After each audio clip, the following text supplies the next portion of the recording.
Assalamualaikum warahmatullahi wabarakatuh.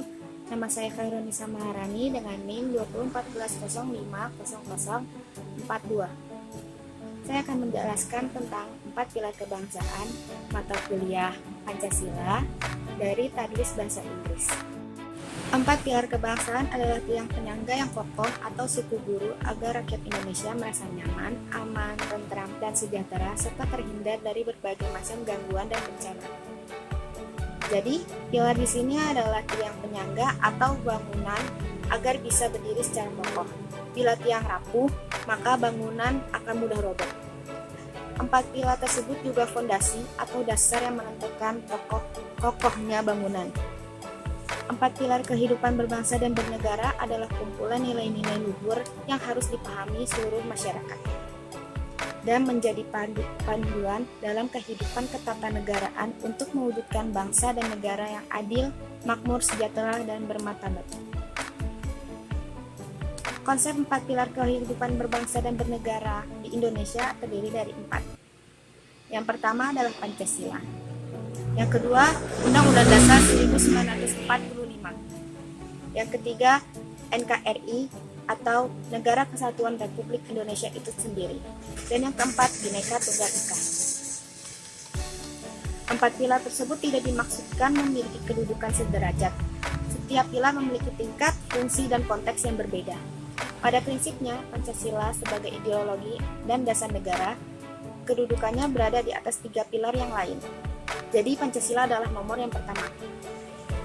4 pilar tersebut merupakan prasyarat minimal bagi bangsa Indonesia untuk berdiri kokoh dan meraih kemajuan berdasarkan atau berlandaskan karakter kepribadian bangsa Indonesia itu sendiri.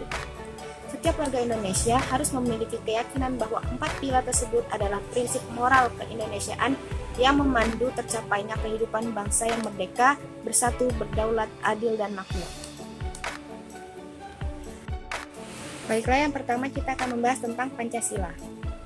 Pancasila sebagai ideologi dan dasar negara.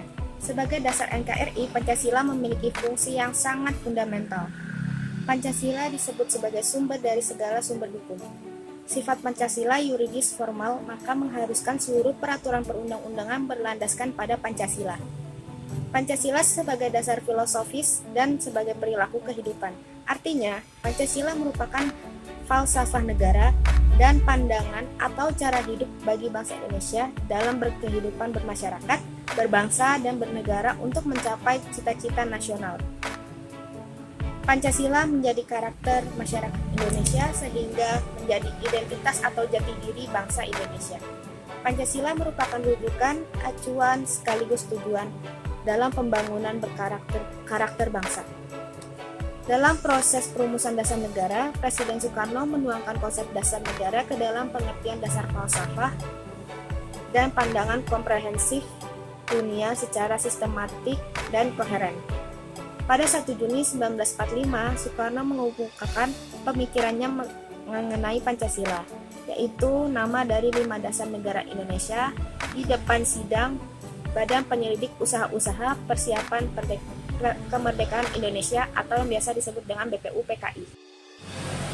Rumusan 5 dasar negara sebagaimana tercantum dalam Undang-Undang Dasar 1945 adalah: yang pertama, ketuhanan yang Maha Esa; yang kedua, kemanusiaan yang adil dan beradab; yang ketiga, persatuan Indonesia; yang keempat, kerakyatan yang dipimpin oleh hikmat kebijaksanaan dalam permusyawaratan atau perwakilan; 5. Keadilan sosial bagi seluruh rakyat Indonesia.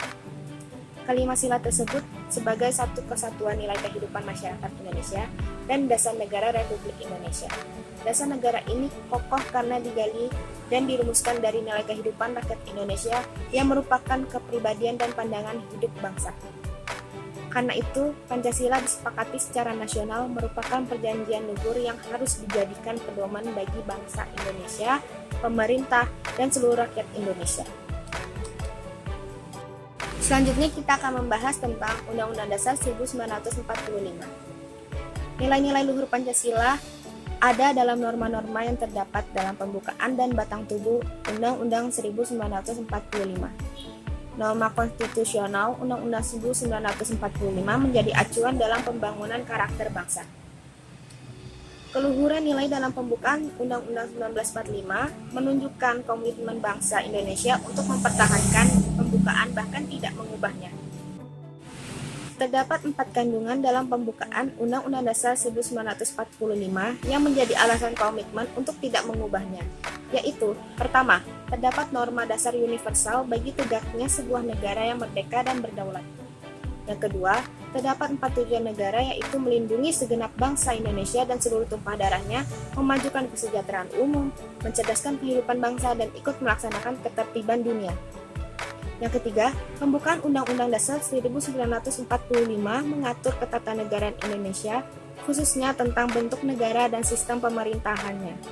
Keempat, nilainya sangat tinggi bagi bangsa dan negara Indonesia sebab dalam pembukaan Undang-Undang Dasar 1945 terdapat rumusan dasar negara, yaitu Pancasila. Yang ketiga, kita akan membahas tentang Negara Kesatuan Republik Indonesia atau yang biasa disebut dengan NKRI.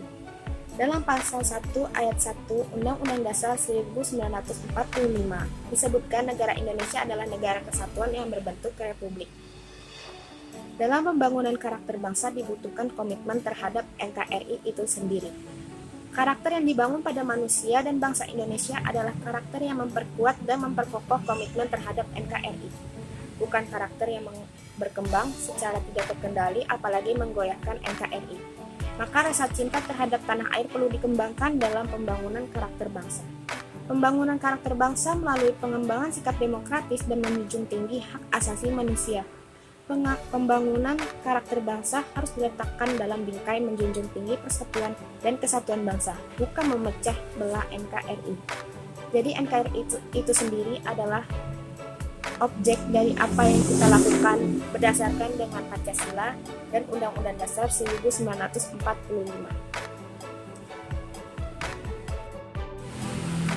Dan yang terakhir kita akan membahas tentang Bhinneka Tunggal Ika. Bhinneka Tunggal Ika bertujuan menghargai perbedaan atau keragaman namun tetap bersatu dalam ikatan sebagai bangsa Indonesia.